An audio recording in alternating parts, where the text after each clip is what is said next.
Think about your most annoying habit for a second. Not the cute kind, like always ordering the same drink. I mean the kind you've promised yourself you'd change and then somehow you keep doing it. What makes those habits feel so sticky isn't just repetition, it's that they hijack your emotions, your body, and honestly, your identity. And you start to believe that the habit is just you. In this episode, I'm talking about Let Go, a Buddhist guide to breaking free of habits by Martine Batchelor. It's a Buddhist-centered book, but it's not written like a strict religious text. It's more like a practical guide for how to work with compulsive loops in the mind, emotions, and behavior. In Batchelor's framing, meditation isn't an escape hatch. It's training for daily life, learning how to meet experience without being pushed around by it. There's also a tension underneath the book that I'll come back to later, which is the fact that it puts a lot of emphasis on inner skills, like attention, inquiry, letting go. So one question is, how far does that go on its own, and where do we also need environment design or clinical support? I'm not going chapter by chapter. Instead, I'm going to pull out 3 ideas that basically drive the whole book. Firstly, habits aren't bad things we should hate ourselves for. Batchelor starts from a kind of evolutionary common sense point. Patterns form through learning and repetition, and humans constantly move from novelty to rote behavior. Emphasizing stability and adaptability both matter. The problem is really rigidity. When repetition turns into stagnation, and even when change would clearly help us, entrenched habits don't budge easily. Second, Batchelor explains stuckness through 2 main forces: grasping and rejecting, like positive grasping and negative grasping. Positive grasping is craving that tightening towards what we want. Negative grasping is pushing away, like hatred, resentment, rejection. And both drain energy, both narrow perception, both create that kind of exhausted feeling of being caught in a loop. Third, the book's core move is redefining letting go as an actual skill, not just relaxed, not be spiritual. It's more like building space between experience and identification. Here, 2 tools show up constantly: concentration and inquiry. Concentration, often through breath, calms the body and mind. Inquiry is what helps you look directly at what's happening and see its conditional, changing nature. And Batchelor gets surprisingly concrete. She talks about seeing the habit in action, then loosening it by not feeding it, meaning you don't proliferate the story or identify with the judging voice. Then you come back to the whole moment by focusing on breath, sound, or a question. So that's the backbone. Habits are conditioned patterns. They persist through grasping, rejecting, and identification, and they loosen through attention training, inquiry, and skillful effort. Here's what I think Batchelor contributes intellectually. A lot of habit advice out there is basically about controlling the outer behavior. Batchelor is doing that, and something more subtle. She is targeting how habits can become identity. One of the clearest lines in this book is the inversion. The thought has me, rather than I'm having a thought. When we identify ourselves with what we perceive and experience, we solidify both ourselves and the thing we're reacting to. We reduce ourselves to what we grasp at. We magnify it, and we feel paralyzed. It's describing how automatic loops feel inevitable because they merge with who I am. Batchelor also gives a pragmatic structure for change, the 4 great efforts. They are to prevent unwholesome states before they arise, to let go once they arise, to cultivate wholesome states, and to sustain them. That's basically a full behavior change model in Buddhist language, and it works because it turns a vague goal like stop doing this into a moment-by-moment method. Now, the academic check. Does Batchelor's model line up with scientific literature on habits and behavior change? On the habit side, contemporary theory emphasizes that habits are often automatic responses cued by stable contexts such as places, routines, preceding actions, sometimes with minimal involvement from conscious goals. Reviews in social and personality psychology make the point that habits aren't just bad self-control.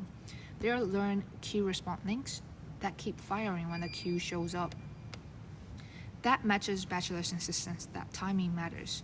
You don't wait until the habit is fully intense. You catch the beginning of the cycle, notice the triggers, the conditions, the early wisp of thought, and then you create space. There is also a really direct overlap with evidence-based planning strategies. Batchelor's 15-minute rule, which is when a compulsive urge hits, you wait 15 minutes and do something constructive and creative instead to function like an if-then plan. In psychology, those are called implementation intentions. And a well-known meta-analysis found that forming if-then plans improves goal attainment with a medium to large effect size across many studies. So if we translate, Batchelor is teaching a contemplative version of a strongly supported self-regulation technique, pairing it with mindfulness, so the urge is observed instead of obeyed. On the mindfulness side, research is more mixed, but still supportive in the direction Batchelor points. A major systematic review and meta-analysis in JAMA Internal Medicine reported that meditation program can reduce negative effect outcomes like anxiety and depression compared with some controls, though the effects vary and aren't universally superior to established treatments. A later meta-analysis focusing on mindfulness-based intervention for psychiatric disorders found benefits, but also emphasized that outcomes depend heavily on what you compare mindfulness to, such as no treatment versus active treatments, and also depending on the condition. So my read is, Batchelor's mechanisms like cue recognition, widening awareness, reducing identification, and installing an alternative response fit surprisingly well with the mainstream habit models and a chunk of mindfulness evidence base. But alignment doesn't mean completeness, because I see two gaps. Gap 1, the book is strongest on inner leverage and lighter on environment design. Habit research suggests that context matters so much that when the context changes, habits can weaken temporarily, creating a window where people are more open to change. That's the idea behind the habit discontinuity hypothesis, supported by field work showing interventions can land better during moments of context disruption.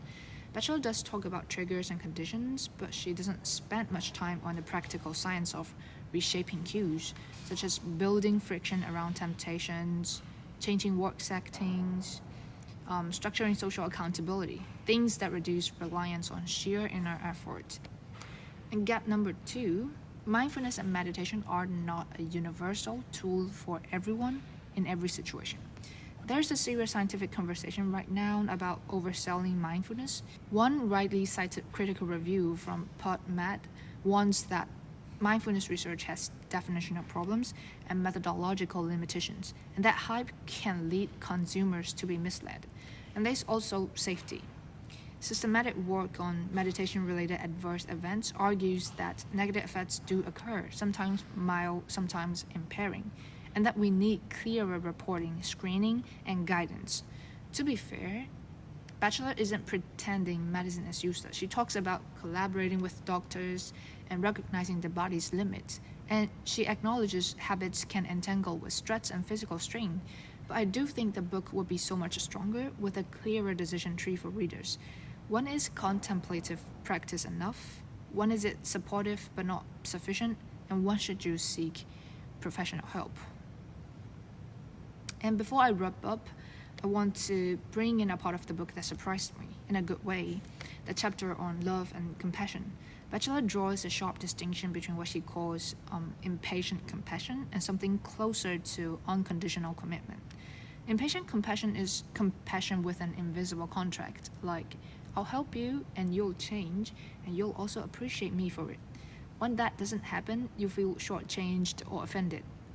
But unconditional commitment is different. It says, I'm here with you through thick and thin, not because you'll become convenient, but because I'm committed to your well-being as a human being. What I like is that Batchelor doesn't turn this into moral guilt. She calls it creative, wise compassion.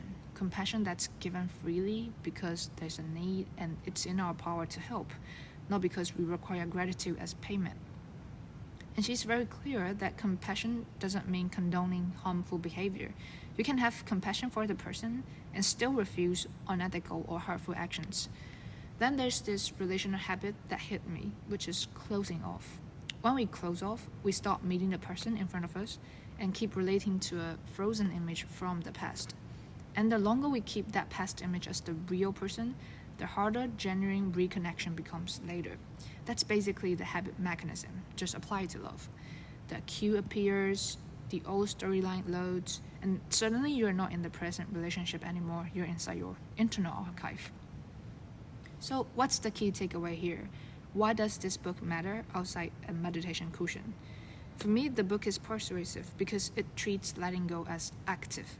It's not self-improvement hype. It's more like training attention so you can stop being dragged around by mental weather. The phrase that keeps returning is simple. Don't feed it.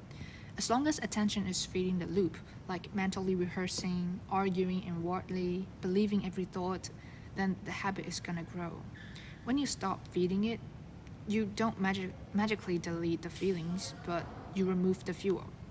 Last but not least, if I could ask Batchelor one question, it would be, how would you adapt this approach for people whose habit loops are heavily shaped by ADHD, trauma, or high anxiety, where awareness might be there, but initiation still collapses without external scaffolding? And if we're thinking academically, a future research direction could be testing which component does the heavy lifting. Is it inquiry practices like, what is this? Breath-based stabilization? Or structured if-then plans like implementation intentions? Overall, Let Go argues that the habit isn't the enemy. The enemy is the trend when we confuse a temporary experience with a permanent self, and then live as if we have no choice. In Batchelor's sense, letting go is learning how to come back again and again and again to what's actually here in the present moment. Thank you so much for listening.